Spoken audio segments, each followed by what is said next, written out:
Hi, and welcome to the Mid-Level Exceptional Sport Business Podcast. My name is Joe Easy. I'm your host. And on this podcast, as longtime listeners, well, as regular listeners probably know, this is our opportunity to talk with exceptional individuals in the sport industry who are working and doing their best to drive our business forward. Today, I have the opportunity to talk with Justin Phillips. Justin is the Director of Corporate Sales with the Portland Sea Dogs. It is not the same Portland as I am in currently. He's in Portland, Maine. I'm in Portland, Oregon. He's also the host of the Sports Sales and Coffee podcast. We'll talk a little bit more about that as well. Thank you for joining me here this morning, Justin. Absolutely, Joe. Thanks for having me. I'm excited. You say morning, I say afternoon. Yeah, exactly. That time difference is kind of a crazy thing. It's come up a few different times. Absolutely. It's fun. But I appreciate you taking some time on this Friday. Absolutely. For anybody watching on YouTube, Justin is wearing a Boston Celtics hat celebrating the big Game 1 victory. We'll see once this makes air if he's still in a good mood or not. I certainly hope so. I'm a big Celtics guy, so I had to put on the hat. I've been wearing it kind of all day, and then you tell me that this episode might not come out for a couple of weeks, so I might look like a buffoon or I might look like a genius wearing it. So we'll figure it out. That's the thing, though. You gotta support your team up or down. So no matter how it plays out. That's right. Well, Justin, let's get things started here. I really like to let folks tell their own story. So if you can start us off by sharing a little bit about your backstory, your career, your path to where you are today. Yeah, absolutely. I think I kind of took an unusual path. As I talked to some people in the sports industry, I've kind of gotten here in a little different way. I graduated from the University of Southern Maine in 2010. And during that time, the Maine Red Claws, now the Maine Celtics, the G League team of the Celtics started out, and I was very excited. Basketball is, I really enjoy basketball. That's probably my number one sport. And I just jumped at the chance. I got an internship there and I kind of started working in the front office. And when I graduated, there was no position there for me. And there was a couple interviews I could have had set up in the NBA teams. But at that time, my girlfriend, now my fiance and baby mama, was like, I'm not leaving Portland. And she was more important to me than trying to chase working in sports. So I decided that that's where my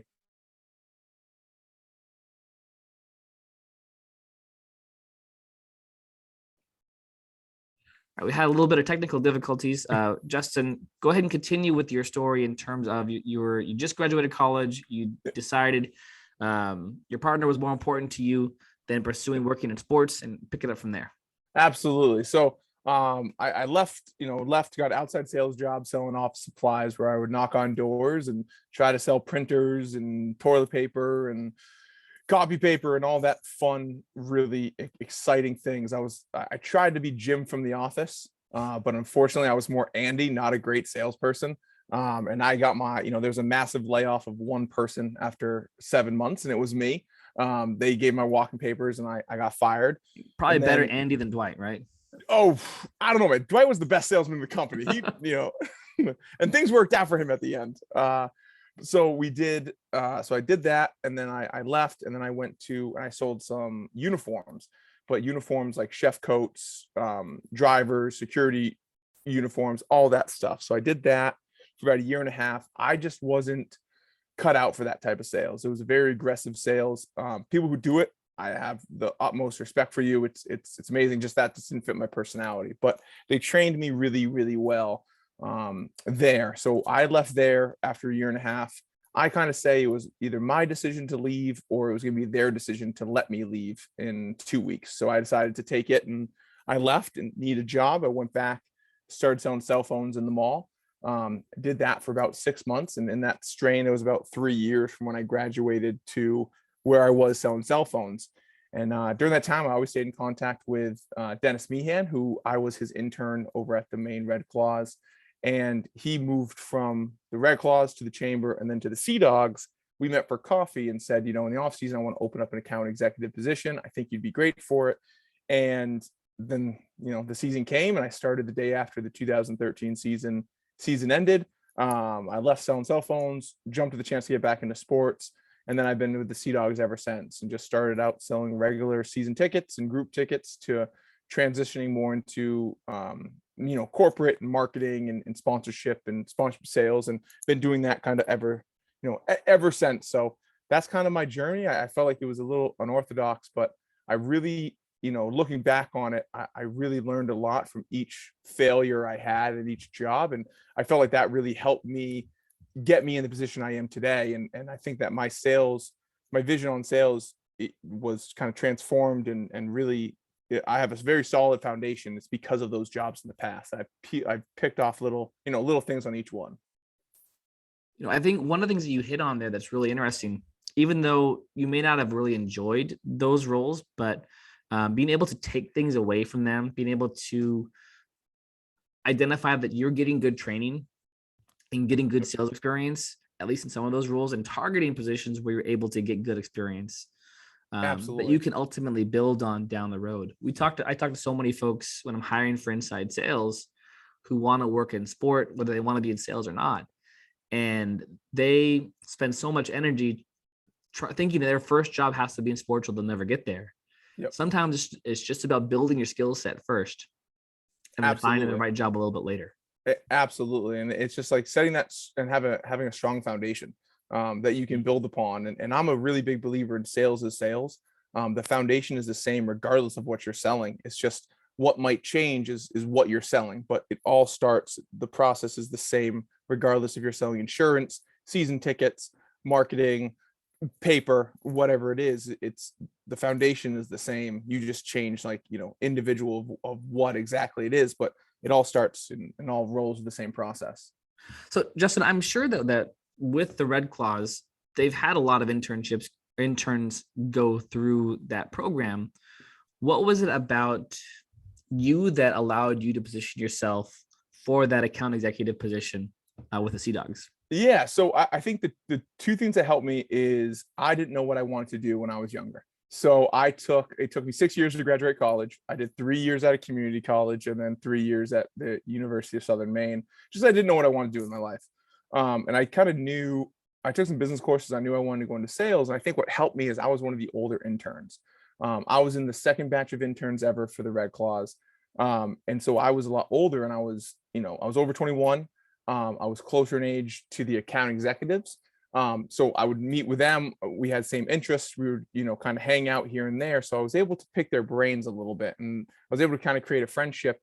And I just showed up with I was just so happy to be there. And I was so excited to be around basketball, thinking, from a kid in Maine, there was for a long time, only two sports. The Celtics, the Maine Red Claws, now the Maine Celtics were the first professional basketball team. So just being a part of the game and seeing, what they were doing and how they were coming up with a logo and how they were trying to sell tickets. I was so interested in how the back end of sports worked that when I was there, I was just trying to be like a sponge and soak up everything I could. And then I would let them know that I wanted to go into sales, that I didn't want to be a GM. I didn't want to run the team. I didn't want to be a scout. My basketball knowledge in that aspect is very, very limited. I can tell you when Marcus Smart takes a terrible shot, but I can also tell you when he takes a terrible shot. Like that's it, because the announcers say that. So it's just, I love the back end of it. So I was very excited. I just kept asking questions and I would take on everything that they would give me. And what they gave me one time was there was a pregame sale where they played the Springfield Armor. And, looking back on it, they were probably like, thank God, let's give it to Justin because this is not worth our time. But they let me do cold calls up in the area they were doing the pregame. They would let me go up and knock doors and put up signs and try to sell things. And even though I didn't get a lot of sales, I was just all about it. And that I felt like it was my baby and I had control of this as an intern. And it just wanted me to go into sales more. I think that's a great takeaway, just being able to be passionate and go after whatever your project is. I know one of my internships when I was in minor league baseball, I had to count tennis balls. The internships are notorious for these projects that feel like they're awful. But either go out there and do it. And I probably wasn't great, didn't have the best attitude in that particular internship, but being able to learn from that and go out there and then follow in internships, have a better attitude, and do the best that I could in whatever role, job, task it was. If it was cleaning up a cage, if it was, going out and promoting an event at an outdoor market or whatever it is, Oh yeah, understanding that it plays a role in the bigger picture. absolutely. And that's why I, as an intern, you do a lot of crappy jobs. And it's just, I've always kind of felt in my outlook on life, and my mother really distilled this to me when I was younger, is like, you can look at it two ways. You can complain about it and you can, get mad, or you can turn it into a game in your head and make the best out of it. We had to do for, because they had just regular bleachers when I started at the Red Claws. So there was one job that we had to drill holes in like camping chairs that would go on to give padding. It was, we had to drill 4 holes and put in 4 stoppers with 4 screwdrivers, and we would do that for hours. Mm-hmm. And instead of complaining about it, I remember I brought my laptop in, I was listening to music, and that's also, it was like I just made the best of the situation. Like, we got to do this regardless, why not just have a fun time? We'll laugh about it, we'll enjoy it, we'll do a good job, and we'll move forward. And I just remember I was doing it one time by myself because I was the last one there, and I was listening to, Wu-Tang Clan was on, and one of the county executives walked by and goes, "You like Wu-Tang?" I go, "Yeah, I like Wu-Tang." And he was like, "Ghostface Killer's in concert on Friday. You want to go?" I go, I would love to go. Like, this would be great. And then I went to the con, and like, but that never would have happened if I wasn't putting in some extra time, and I wasn't making the best of that situation. If I was complaining the whole time, no one wants to hang out with you. No one wants to talk to you. No one wants to be in the same room as you. You're just like the leper, and beat it. So it's just, the attitude is plays a massive role. Attitude plays a huge role in everything, and it's so easy to overlook. And if you're not actively paying attention to that, it's easy to let that slip. Absolutely. But then that leads to the next piece that you talked about, which was, you stayed in contact with people after internship was done. And I think, people, it's so easy to network today with email and LinkedIn being such huge tools. I'm still always shocked at how few people actually take advantage of it. It's just, hey, I want something, I'll email you. Yep. But absolutely, I've I've let some relationships slip because we weren't like more of a friendship. But if I can turn things into a friendship, it's, and in a quick text message here and there, and a quick message, and when I see you, let's go grab a drink, let's do this, let's do that. That's what matters. If you're being genuine. And it's just, I became, friends with these people and these other account executives where, we still keep in contact today. One's out in the Suns, and one's with the Red Sox now, one's down in Greensboro. So it's just, you stay little by little. We don't talk every day. It might go through months, but there's a group chat that goes through. We laugh, send a few things, and then, on in our day. But it doesn't take that much to stay in contact with people that you want to stay in contact with. Just a little bit of extra effort, right? And absolutely. And it truly pays dividends. And especially in our industry where it's so small. It's so small. And a lot of people want to get into it. And it's just, and it is tough too, because, I hold it very dear, and you probably do too, Joe, where if someone asks you for a recommendation, you're not going to give your recommendation unless that person deserves it. Mm-hmm. If he or she is not a hard worker, or they're a pain, or that maybe they can sell, or they can do a good job, but they're not great in a team environment, you're not going to go out on the limb there, because like you said, it's a small industry. It's a lot of people want to get into it, and you're not going to put your neck out to have it blow up in your face. So we've talked a lot about things that you did early in your career, and I think we probably touched on advice and recommendations for folks beyond what we've already talked about. Anything else that stands out to you that you try and pass on to folks who are getting their start, whether it's in sales or sports sales or the sport industry in general? Yeah, I think the biggest thing that I learned, it took me a while. It took me to really fail and get fired from really 2 spots. For me to really take a look. And I think it's the one thing I always tell people is it's very easy to blame other people for your failures. But until you can really look at yourself and point the finger inward instead of outward, that's when you actually become, you become better and change. When I was let go from the office supply job, it wasn't my fault. It was my sales manager's fault. It was my territory. It was our product. It was, I wasn't given a chance. I wasn't trained, all this stuff. But if I look back on it, and in kind of the same thing when I was, let go of, and when I left selling uniforms, it was my sales manager's fault. It was my territory. It was my product. It was my customers. It was their contracts. It was whatever it could be.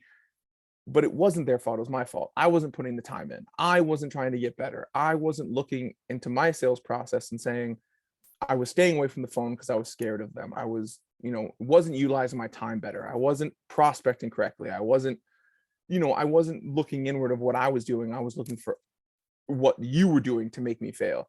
And I think that's a huge thing in sales, that you can always find an excuse of why you failed. I can always point to Joe and say, Joe didn't train me, and Joe didn't, come on a call with me, or he didn't tell me how to do this. But if I'm not asking and I'm not trying to better myself, and I'm not looking in of, I'm not asking the right questions, then I'm never going to change. And it's always someone else's fault. And I think that's just not just great, industry advice, but it's great just life advice that I've kind of put on and point the finger inward first. So if I miss out on sale, if someone gets mad at me, if I do something wrong, the first person I blame is myself. And I say, well, what did I do? How can I correct it? And what can I get, better at?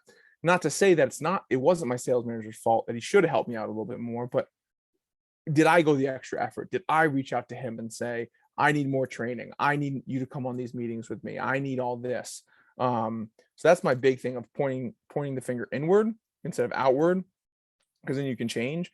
The other one I look at too is, dang, I just had it and I lost.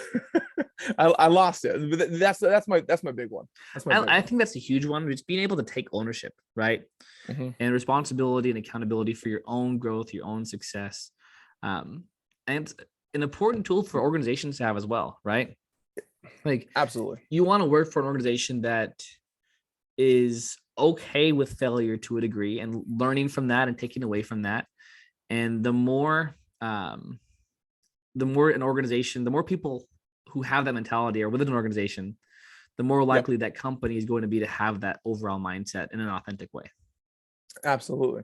And the other one, it finally got back to me, was, especially starting out in sales, we sometimes have this, everyone in sales has this kind of ability of like this alpha persona that, like, I want to do it myself. I want to have it be all me. And they look at asking for help as a weakness, that they're looking for it as an, I'm not strong enough. My first 2 years with the Sea Dogs, I brought Dennis, my sales manager, with every meeting I had. I asked him to sit on calls with me. I asked him to come on meetings because I didn't feel comfortable enough to be there by myself. Not that I don't think I could have sold them myself, but it was, some questions are going to come up that I'm not going to have the answer to. And my answer, I should never lie to the prospect and tell them something that's wrong, but every answer I give them shouldn't be, hold on, let me check. Hold on, let me figure out. Let me go ask someone.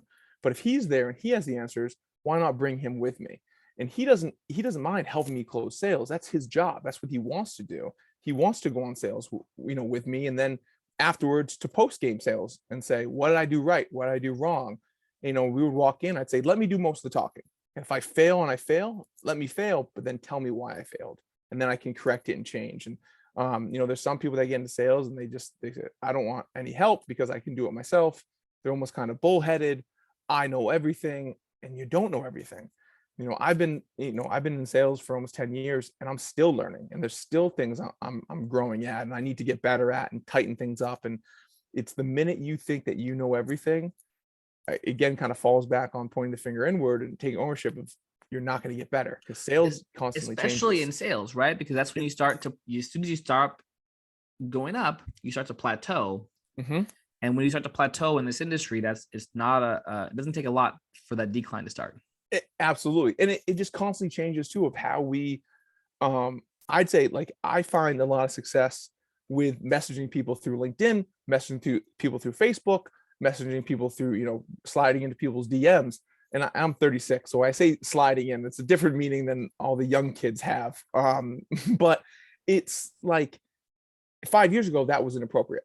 5 years ago, people got upset with you for sending them text messages because it was almost like your invasion of my privacy. Now, some people want more messages than a phone call. Not everybody, but sometimes a message through LinkedIn, a message through Facebook is going to get right to them because it's right on their phone. They don't have to, pick up an unknown number, think it's a scam, kind of whatever it might be. So just going with the industry, if you're stuck in your ways, you're going to get left behind. So kind of keep evolving and moving, and just have an open mind to change and get better.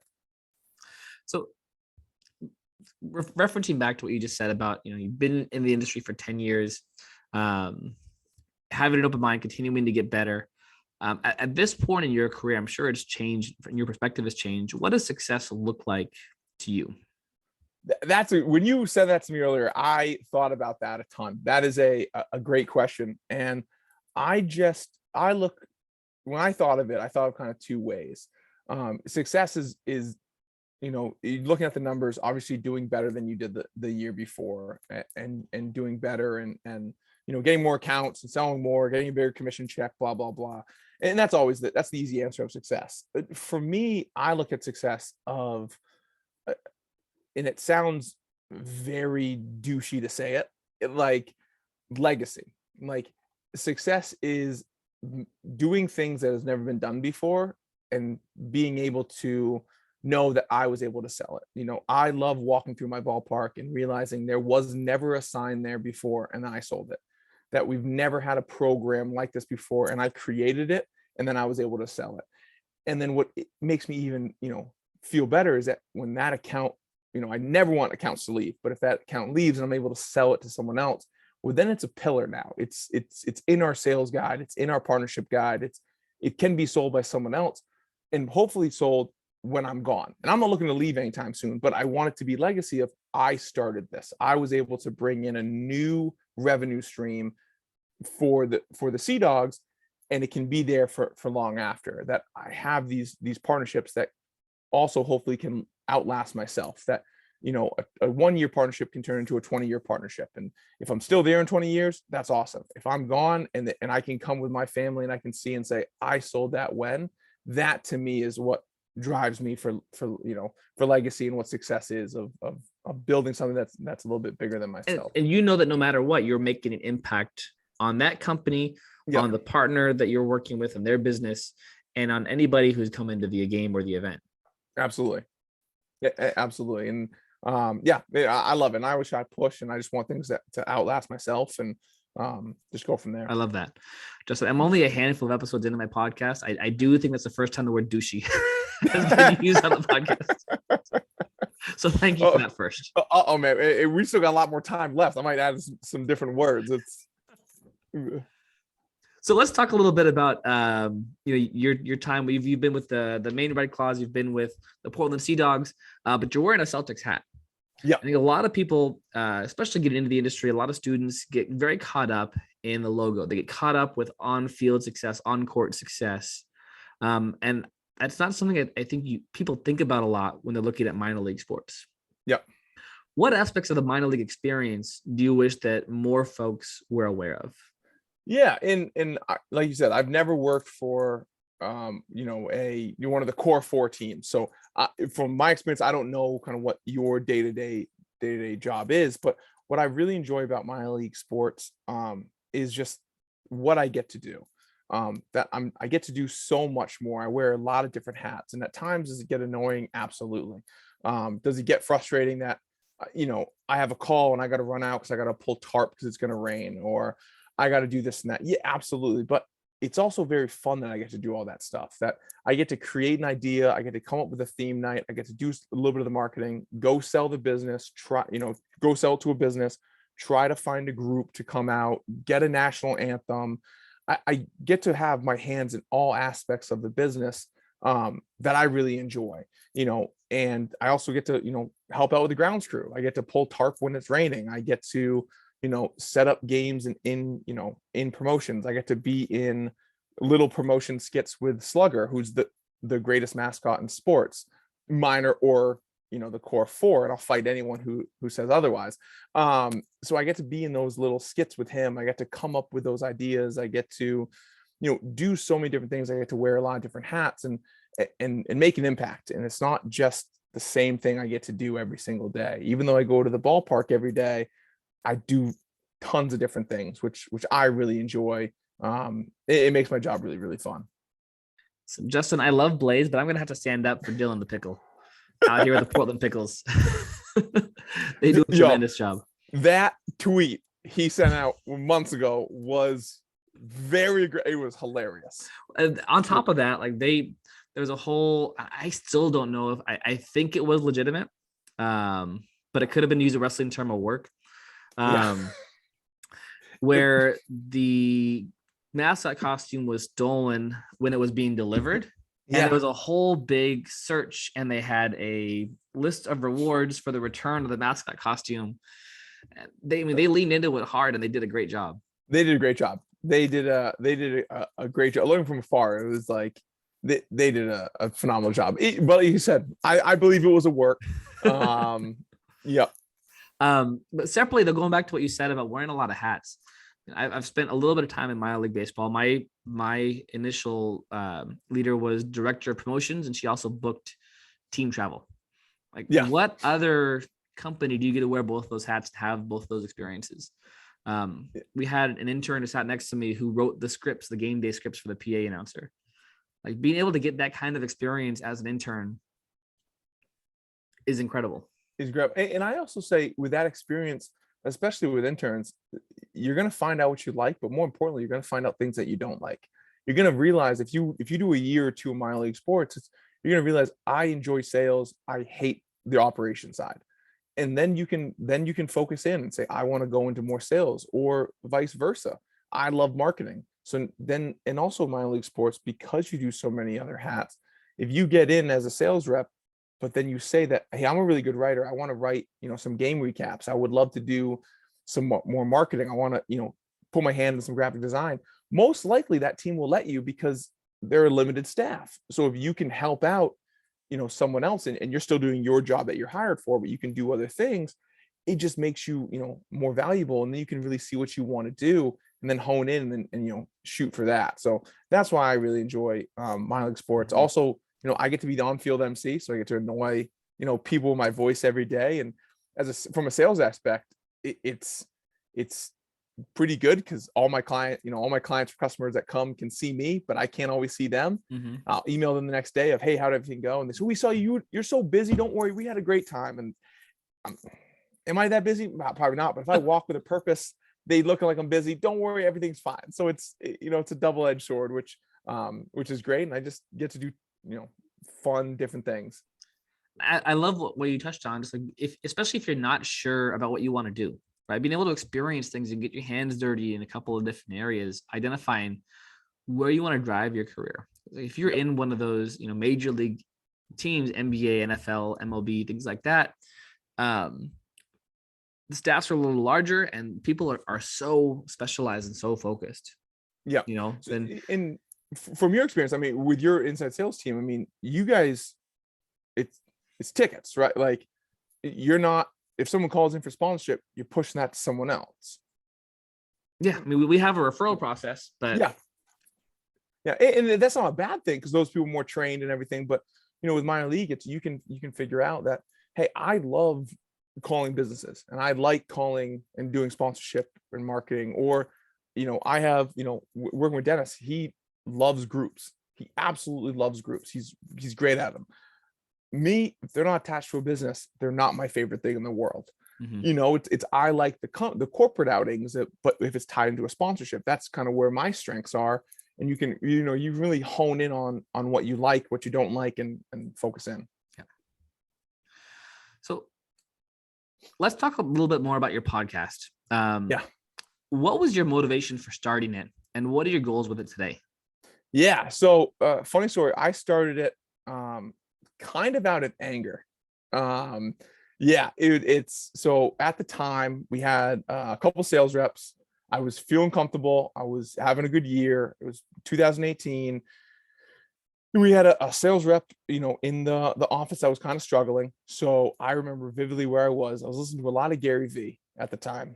And I was on a trip with my family. We're at an indoor water park, and it was the first time my kids, and we were sharing one room. And I don't know why me and my fiance thought that they were going to go to bed like this, and then we would have, be able to watch a movie, have a couple of drinks, like, but it would be like a little bit date night, but a little bit of, they'd be sleeping in the bed. No, it didn't happen at all. Like, they saw the TV, so we almost had to go to sleep at 8 o'clock, 7:30 with them, and I just can't fall asleep. So I remember I grabbed my laptop, I sat on the couch there, I cracked open a beer, and I wrote a training for work, just how I cold call, what my format is, what I like to say. And I wrote how I cold call, how I set a meeting, and then how I go through the meeting, the questions I try to ask, and what format I choose. And I took it and I put it into a PowerPoint and broke it all out. And I remember it was the first time I really put myself out there, and I sent it out to the staff and I said, this is how I cold call. If you're looking for help, like, this is what I do. And nobody read it. Not one person.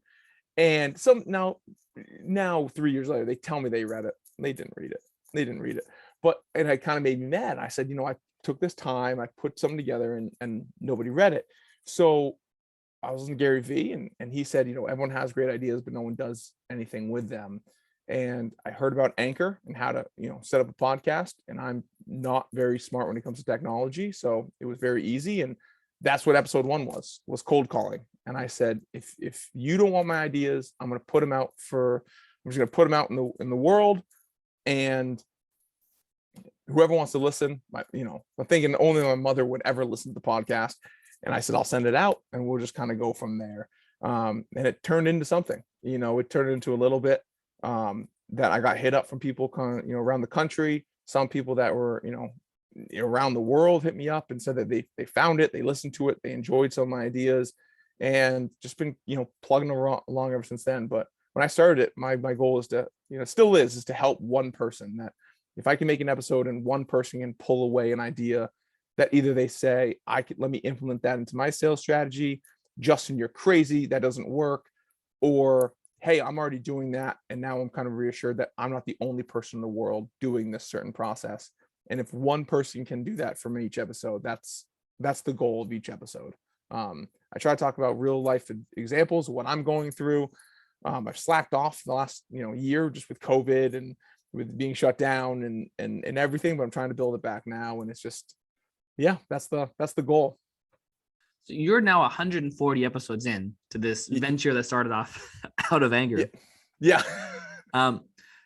For someone who may just be discovering your podcast, or they may stumble upon it, or they go and find it after listening to this, what advice would you have for them? Where should they start? That is a absolutely great question. And I have no idea. I have no idea. I try to have each episode be a certain, like a kind of a pressure point. Like I focus on one aspect of the sales process, whether that be cold calling, setting meetings, what you're talking about after the sale. I did one about, being lucky, and I'm a really big believer in mindset. So I label them all that way. So if it's something that you think that you might be struggling in, you might want to hone in on, I did one about cold emails, about how I like to do, send a cold email. So it's kind of whatever you think that might be lacking in your sales, your sales process, or what you think might be able to, tighten up, or maybe looking at a different approach. Maybe you feel that how you've been cold calling hasn't, got you so many meetings in the last couple of weeks. Maybe it might be time to just switch up some of the things you say. And I'm a really big believer in, it's not always what we say, it's how we say things. And, the example I always use is, I don't use the word contract because it sounds really mean, and that if you break it, you're going to jail. And, everyone thinks of the cell phone contract. This cell phone plan sucks and I want out, but I signed a 2-year deal and I am just screwed for the next 18 months. So instead of contract, use the word agreement. They mean the same thing. The physical form can say contract on it, but when you say agreement, it's a softer word. So people are more amped. Oh yeah, it's a 3-year agreement. Perfect. That sounds fun. It's agreement between two buddies. It sure is, so it's using those little things. It's a big mindset of how we approach things, how we look at things.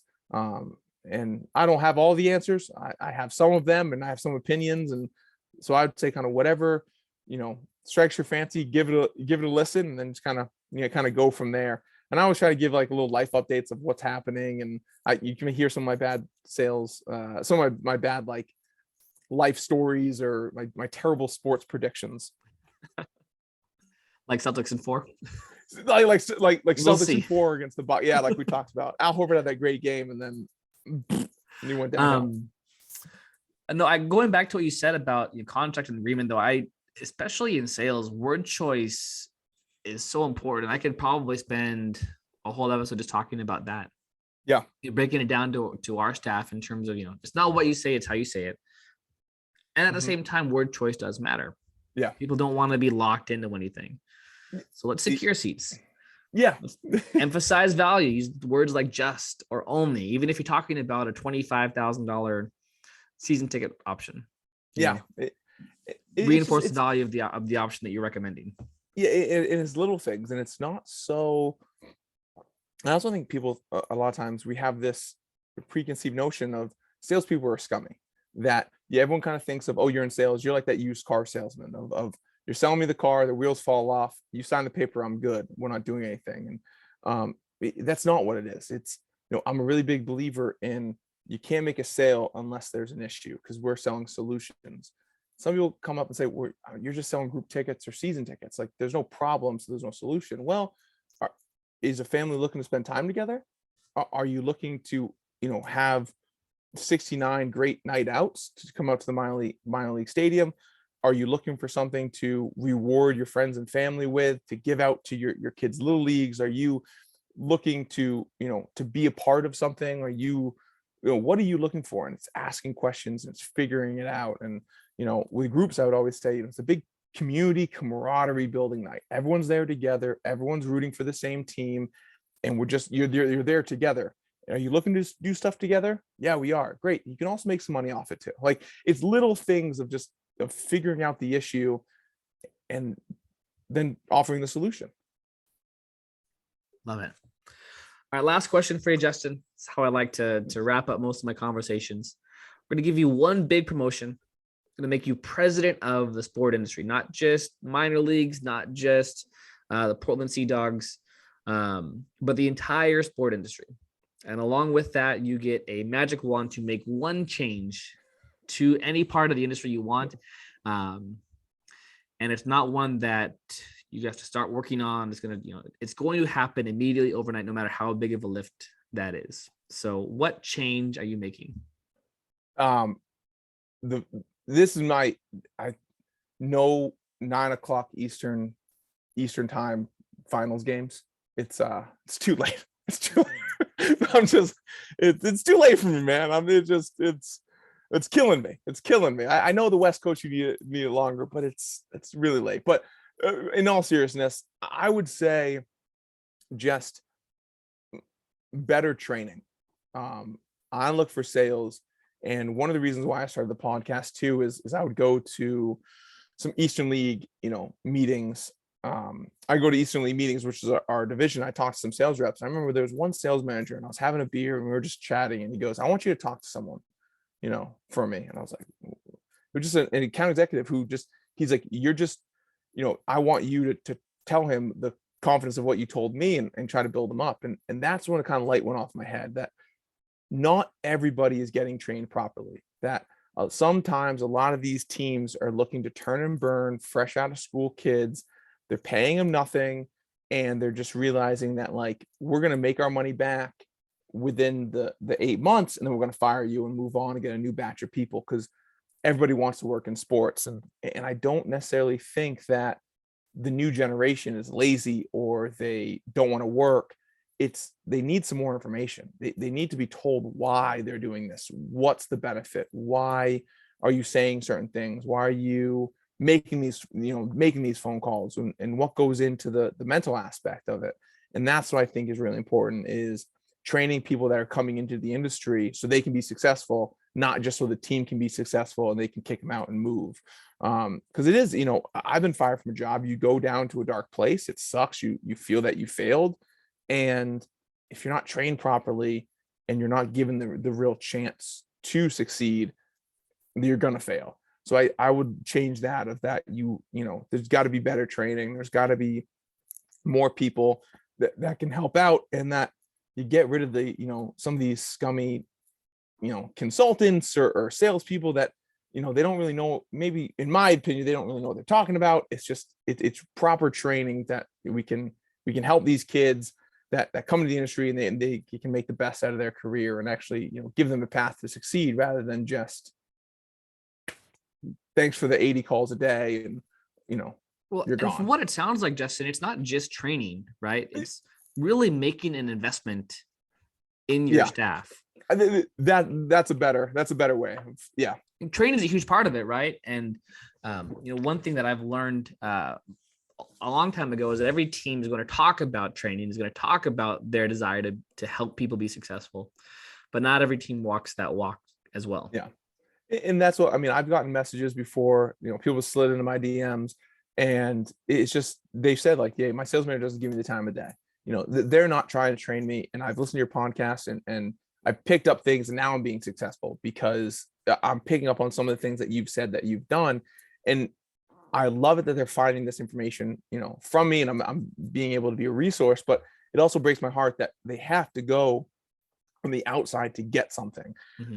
That it's not just like they're not having a good sales manager, then it's kind of a little extra for my podcast, but they're feeling like I'm their sales manager for my podcast.